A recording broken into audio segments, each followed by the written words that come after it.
Welcome to the Dr. Wyatt Show podcast, where developing a long-lasting, happy relationship is the status symbol to achieve, and following my 6 marriage steps is a path to help get you there. I'm your host, Dr. Wyatt Fisher, a licensed psychologist specializing in marriage counseling. A quick reminder, if you want to attend the Total Marriage Refresh Conference, now is the time to sign up. Go to my website, drwyattfisher.com, click on Retreats, and you'll see a list of the 18 cities we're going to be in this next month or two. So if you want to have a concentrated time to boost your relationship, you have to attend the Total Marriage Refresh. In it, you'll learn the top 6 steps to marital satisfaction, the very thing I talk about at the intro of my podcast. That's what's taught at the conference. There's no group sharing, there's no men bashing. It's just time for you and your partner to reconnect and heal and build your relationship. It's also designed for all couples. So whether you're dating or you're engaged or you're married, it's for you. So if you're interested, go to my website, drwyattfisher.com, and click on Retreats. I had a new review come in, and I always appreciate reviews because it shows me that this podcast is making an impact. So this is what it says. I'm so thankful to you, Dr. Wyatt, for what you do. I found you on TikTok. I asked you a question, and you were so kind to reply back instantly. Now I am here addicted to your podcast. That's a good addiction to have. I'm so thankful to hear that. Thank you. If you're listening to this, thank you for taking the time to leave a review. When you leave a review, again, it shows me that this podcast is working, it's making an impact, and every time you leave a review, it helps my podcast rank higher on search results so more couples find it. So if you haven't already left a review, be sure to do so at the end of this podcast episode. Just take 30 seconds and leave a review. I'd really appreciate it. Okay, today I'm going to talk about 6 ways to boost your communication skills. Are you a good communicator? Would your partner say you're a good communicator? As a psychologist and a couples therapist, when I work with couples, it's a common problem. Couples have a really hard time communicating well. And sometimes it's hard to know what they're describing or what they're referring to when they say we have communication problems. Sometimes it means how they handle conflict. Sometimes it's referring to listening skills. Sometimes it's referring to being able to articulate what they're trying to say. But communication skills and communication problems are very, very common for couples. So I thought I would go through 6 tips on how to boost your communication skills. First one is don't interrupt your partner. When your partner is speaking, shut your mouth and listen. Keep your lips shut when your partner is speaking. Let them finish their thought. Let them finish their sentence. Let them get it all out. And if you want to do really good, when they're done talking, count to 3 in your head before you say something. Because a lot of times, even if you wait until you think your partner is done talking, they're actually not. They're just in the middle of a thought process. A lot of us will pause as we're gathering our thoughts and trying to articulate what we want to say. So don't just jump right in the moment you think they're done. Count to 3 in your head and then say something. So this is one you really need to work on if this is you. If you tend to interrupt your partner, really try to be mindful. If their mouth is moving, yours should not. Number 2, don't bring it back on yourself. Are you the kind of person when you listen to your partner, the moment they're done talking, you share something about yourself? You bring it back on you? You bring it back on your experience, on your history, on your thoughts, on your story? If you do that, you're going to come across as self-absorbed, as selfish. And that may not be at all what you're trying to do. You might be trying to relate to your partner, trying to give you the benefit of the doubt. Hopefully, that's what you're trying to do. You're trying to relate to them. There's a time and place to relate, but it needs to come after. It needs to come later. When your partner is sharing, keep the focus on them. Talk about what they're feeling. Talk about what their thoughts are. Don't bring it back on yourself because that's going to make you seem self-absorbed. Number 3 is don't fix. Are you a fixer? When your partner starts to talk about things, they start to vent about how something is hard or something is difficult or something they're struggling with, what do? A lot of us fix it. And what we mean by that, what I mean by that when I say fix, is that means you start trying to solve their problem. You start suggesting ideas. You start suggesting solutions. You start saying what you think they should do. But that's a problem. Do you know why? It's because your partner never asked you for advice. They were just venting. And this is something I've had to work on, and I constantly have to be mindful of it because I am a fixer by nature. And my heart's not in the wrong place. My heart's actually in the right place. When my wife is venting to me, I'm trying to help her feel better by fixing her problem, whatever that problem is that she's describing. But guess what? She doesn't want me to fix it because then it feels like I'm trying to fix her. And that doesn't express support. That doesn't express that I have her back. That doesn't express that I get it. That expresses I'm trying to fix it and I'm trying to fix her. So you don't want to fix it.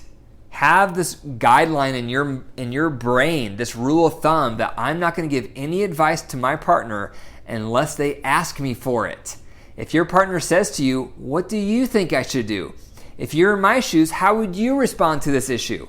If they ask for your opinion, then you have a green light. So make it a practice of I'm not going to give any advice to my partner unless they ask me what I think. Because if they don't ask, they don't want my opinion. So I shouldn't be giving my opinion. No one likes unsolicited advice. And most of us are very guilty of this, that we give it all the time. But try to think about what you really need to be fixing.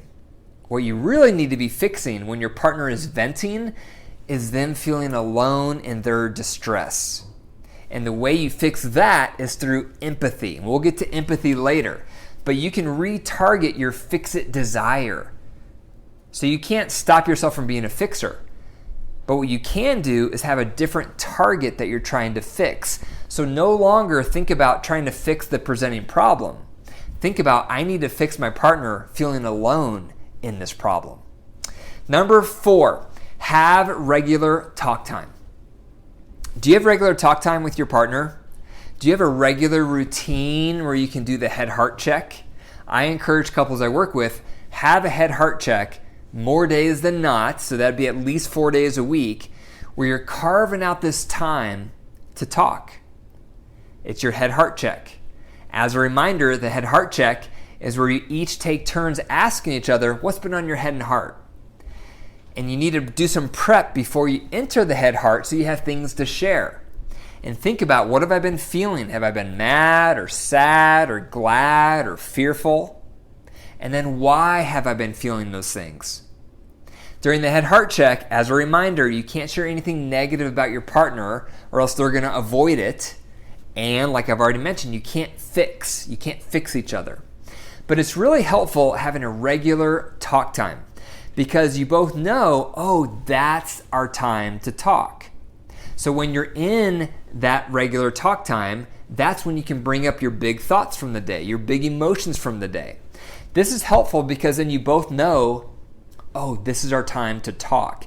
This is our time to focus. This is our time to really turn on those good listening skills.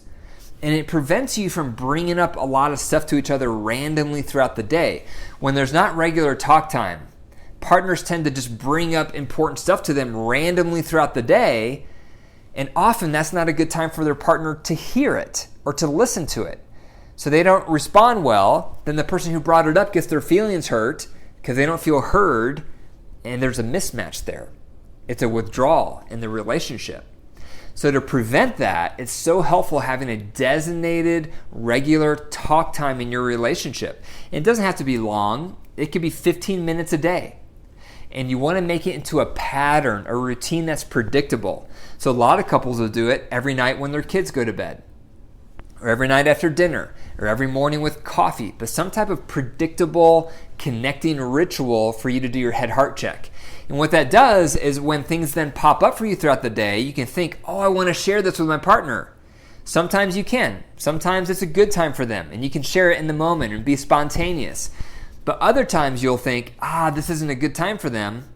They're not going to be able to really listen right now, so let me hold off on sharing it, and I'll share it later during our head-heart check. So it puts you both on the same page, so you're not randomly trying to share stuff. And that creates a lot of frustration and a lot of feelings get hurt. Number 5, give undivided attention. So when you have your regular talk time, what do you do during it? Well, I've already described some of it. You're going to ask each other what's been on your head and heart. Then you're going to practice sharing, but nothing negative about each other. But then you're going to really focus on give undivided attention. So what this means is you're going to power off your phone. You're going to put away the tablet.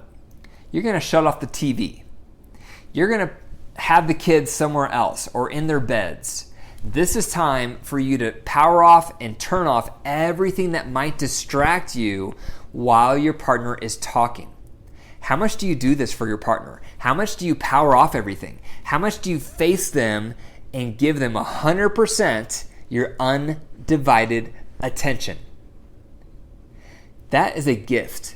When you give your partner your undivided attention, it says to them, I'm all ears.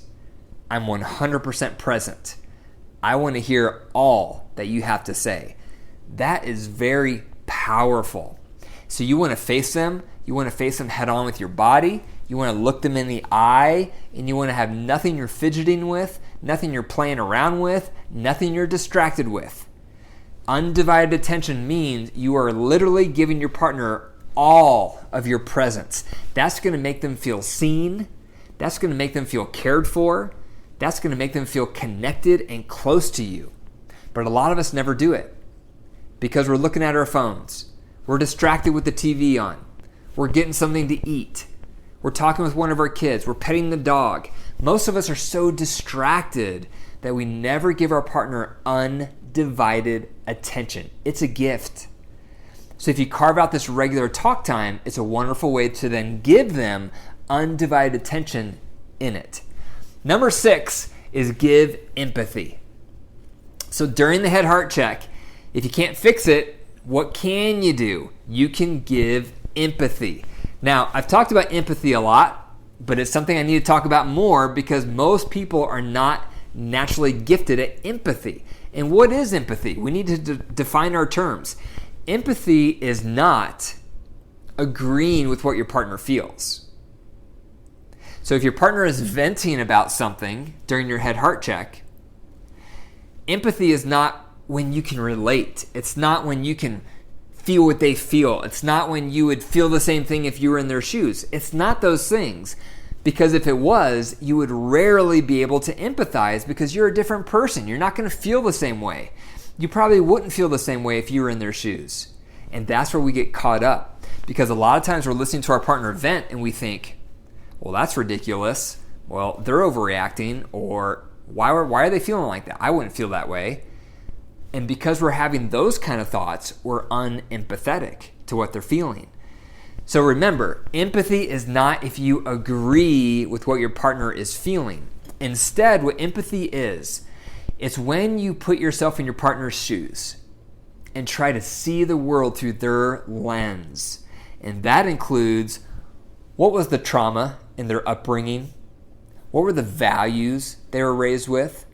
What are their main insecurities now as an adult? What are their top values now as an adult? What are their top stressors? What are their top needs? What are their top hopes for the future? Those are big questions. And if you can't answer those questions, write those down and ask your partner.